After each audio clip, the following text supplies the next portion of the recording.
સુરતમાં ગઈકાલે એક વિડીયો વાયરલ થયો હતો જેમાં એક બાળક જોખમી રીતે બાઇક ચલાવતો હોવાનું સામે આવ્યું હતું। સુરતમાં વાયરલ વિડીયોમાં જોખમી રીતે બાળક બુલેટ ચલાવતો હોવાનું સામે આવ્યું છે।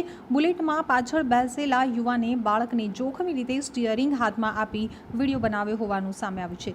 જો કે વિડીયો વાયરલ થતાં પોલીસે તાત્કાલિક કાર્યવાહી કરી હતી અને પાંડેસરા પોલીસે બુલેટ ચલાવવા આપેલ કાકાની ધરપકડ કરી કાયદેસરની કાર્યવાહી હાથ ધરી છે। રીલ્સના ચક્કરમાં કાકાએ પોતાનો અને ભત્રીજાનો જીવ જોખમમાં મૂક્યો હતો। 8 વર્ષના ભત્રીજા પાસે જોખમી રીતે બુલેટ ચલાવડાવી કાકાએ રીલ્સ બનાવી પાંડેસરા પોલીસે પરાક્રમ કરનારા કાકા કુલદીપની ધરપકડ કરી લીધી હતી।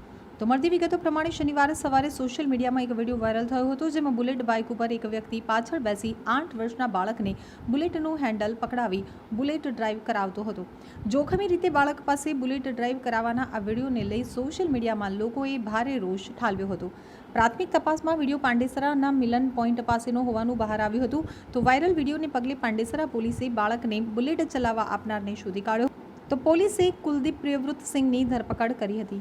કુલદીપે 8 વર્ષના ભત્રીજા પાસે બુલેટ ચલાવવાનું કારસ્તાન કર્યું હતું। પોલીસે ઝડપી પાડતા 2 હાથ જોડી અને માફી માંગી હતી। મારું નામ સિંહ કુલદીપ છે ને મેં મારા કાકાને છોકરાને ગાડી પર બેસાડી એને સ્ટેરિંગ પકડાવી વિડીયો વાયરલ કરેલી।